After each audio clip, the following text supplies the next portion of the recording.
जून कहता है चलो रूम के अंदर चलते हैं, सबसे इम्पोर्टेंट है तुम्हारे ऊन को पहले ट्रीट करना, नहीं तो इससे इन्फेक्शन बढ़ सकती है। तुम परेशान मत हो, जब तक तुम रिकवर नहीं हो जाते मैं तुम्हें छोड़ के नहीं जाऊंगा। ये सुन के मो कहता है तुम यहाँ से जाओ। जून हैरान होकर सोचने लगता है क्या मैंने कुछ गलत कह दिया।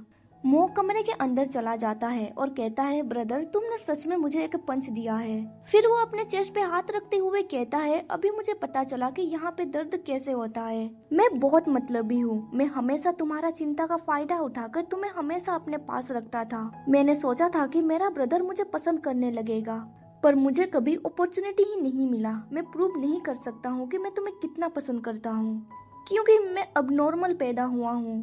मेरे मन में अपने ब्रदर के लिए कोई भी भावनाएं नहीं है, बस उसे पाने की तीव्र इच्छा है। मैं बस इतना चाहता हूँ कि शायद तुम भी मुझे उसी तरह पसंद करो। पर जब भी मैं ये ढूंढने की कोशिश करता हूँ कि तुम मुझे पसंद करते हो या नहीं, मुझे बस ये पता चलता है कि तुम सिर्फ मेरे बारे में चिंतित हो। मुझे ऐसा फील होता है जैसे कि किसी पेशेंट को डेथ नोटिस मिल गया हो। जब मैं देखता हूँ कि मेरे एफर्ट्स नाकामयाब हो रहे हैं, तब मुझे लगता है कि मैं और ये नहीं कर पाऊंगा। मुझे डर है कहीं मैं पागल होकर तुम्हें हर्ट ना कर दूं।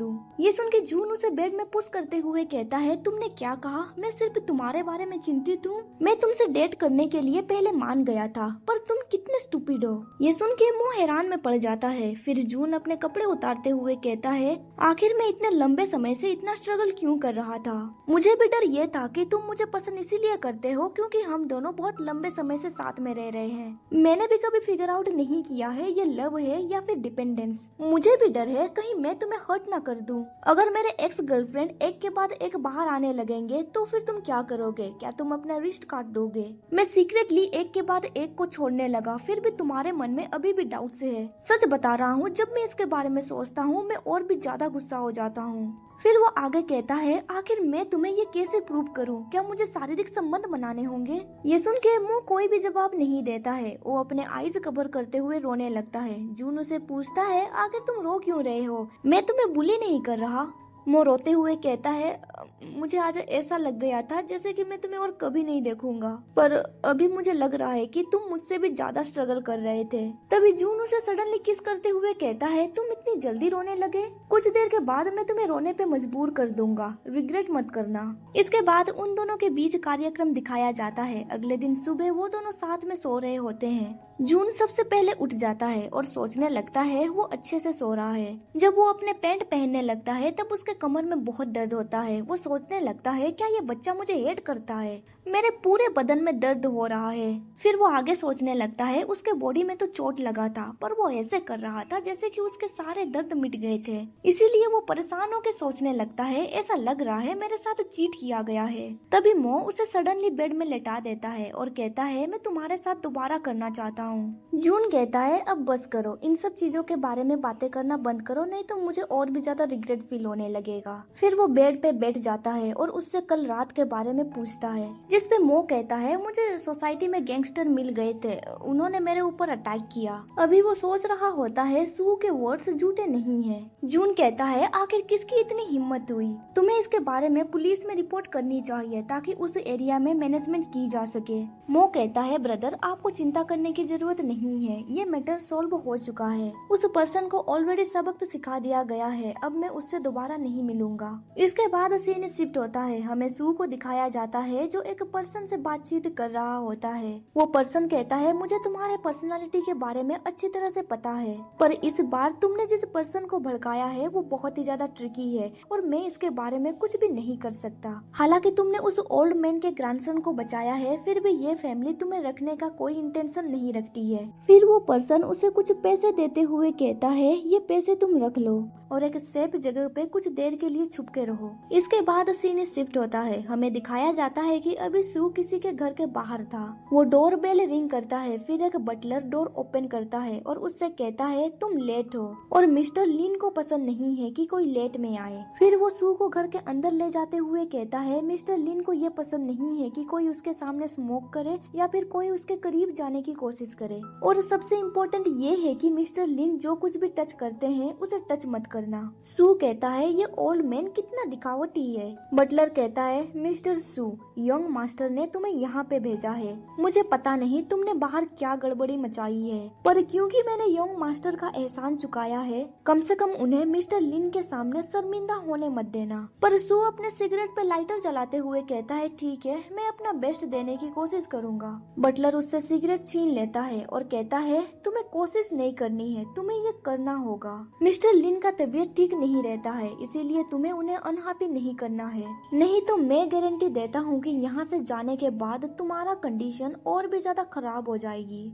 उसकी धमकी सुन के सू कोई भी रिप्लाई नहीं दे पाता है। फिर बटलर उसे एक कमरे में ले जाता है जहाँ पे एक पर्सन व्हील चेयर पे बैठा हुआ था। इस पर्सन का नाम है लिन जू यान। ये लिन मेडिकल का प्रेसिडेंट है, साथ ही ये लिन मो का फादर है। बटलर उसे कहता है, मिस्टर लिन, वो लड़का आ चुका है। उन्हें देख के सू सोचने लगता है, क्या ये काफी रोमांचक नहीं लग रहा? कोई आश्चर्य नहीं है, मेरी आंट उनके लिए इतनी दीवानी है कि वो अपने यंग पिता को भी नहीं पहचानती। मिस्टर लिन कहता है, तुम बहुत बड़े हो चुके हो, जब मैं तुमसे मिला था तब तुम छोटे थे। सू कहता है, मुझे तो इसके बारे में बिल्कुल भी याद नहीं है। अभी वो सोच रहा होता है, मैंने बहुत सारे ब्यूटीज को देखा है जिनके साथ मैंने बेड शेयर किया है। मिस्टर लिन कहता है, मैं ज्यादातर घर वापस नहीं आता हूँ, इसीलिए तुम यहाँ पे पीसफुली रह सकते हो। अगर तुम्हें किसी भी चीज की जरूरत होगी तो हाउसकीपर से कह देना, तुम अकेले बाहर मत जाना। फिर वो आगे कहता है, जब तुम यहाँ से बाहर चले जाओगे तब तुम यहाँ वापस मत आना। वैसे भी यहाँ पे तुम कुछ दिनों के लिए सुरक्षित रह सकते हो और मुझे कोई भी मुसीबत नहीं चाहिए। इसके बाद हमें रात का सीन दिखाया जाता है। अभी सू गेस्ट रूम में एक्सरसाइज कर रहा होता है। एक्सरसाइज करने के बाद वो सोचने लगता है, ऐसा लगता है मुझे यहाँ पे बंदी बना के रख दिया गया है। फिर वो आगे सोचने लगता है, लिनमो ने मुझे यहाँ पे भेजा है क्योंकि वो चाहता है कि मैं उसके फादर के ऊपर नजर रखूं। इसके बाद हमें एक फ्लैशबैक दिखाया जाता है जहाँ पे पास्टर सोंग को बंदी बना के रखा गया था। सू उसे किक मारता है, देन वो मो से कहता है, तुम एक्साइटिंग चीजें क्यों नहीं कर रहे? फिर वो उसके करीब जाते हुए कहता है, आखिर किसने तुम्हें बदल दिया? क्या तुम्हारा डिजीज ठीक हो गया? मो उसे कोई भी जवाब नहीं देता है। सू उसे कहता है, जब तुम छोटे थे तो मैंने तुम्हें अक्सर जानवरों को टुकड़े टुकड़े करते हुए देखा था। इसने मेरे नन्हे से दिल पर गहरा निशान छोड़ दिया। मो कहता है, अब तुम नाटक करना बंद कर दो, वो तुम ही थे जिसने उस जानवर को पकड़ा था। तुम बस दूसरों को ऐसा करते हुए देखना पसंद करते हो। फिर वो पास्टर सोंग का एक सीक्रेट तिजोरी खोलता है। वहाँ पे उसे कुछ डॉक्यूमेंट्स मिलते हैं। उस डॉक्यूमेंट को पढ़ने के बाद उसे पता चलता है कि लिन फार्मास्यूटिकल रिसर्च सेंटर से ओरोबोरोस को फॉर्मूला मिल रहा था। ये सुन के सू कहता है, तुम्हें और क्या चेक करना है? तुम जल्दी से वापस घर जाके अपने पिता से क्यों नहीं पूछते? मो कहता है, मैंने अपने पिता के साथ कुछ एग्रीमेंट्स किए थे जिसकी वजह से मैं घर वापस नहीं जा सकता। इसके अलावा मुझे कस्टमर लिस्ट में से बहुत सारे लोगों के बारे में इन्वेस्टिगेशन करना है। वैसे तुम वहाँ पे जा सकते हो।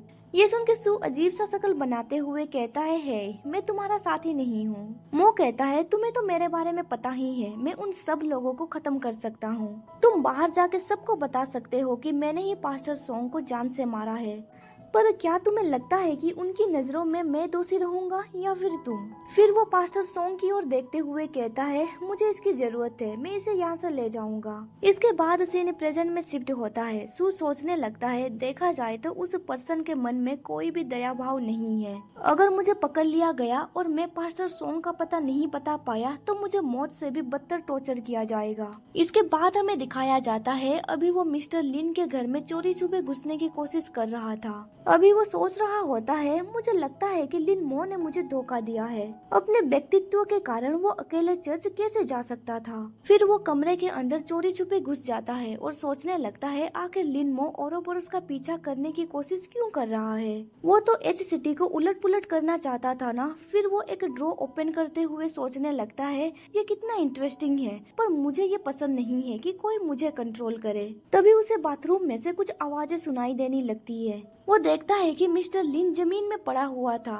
सू उसके करीब जाता है और उससे पूछता है, आखिर प्रेसिडेंट लिन नीचे क्यों पड़े हैं? मिस्टर लिन कहता है, मेरे पैर में दर्द हो रहा है। मिस्टर लिन को इस हालत में देख के सू के मन में तो कुछ और ही चल रहा था। वो कहता है, ऐसा लगता है कि मुझे प्लान बदलने की जरूरत है। फिर वो मिस्टर लिन को कैरी करके बाथरूम से बाहर लेके आता है और उससे कहता है, तुम्हारे मुंह से सब उगलवाने के लिए मेरे पास एक दिलचस्प तरीका है।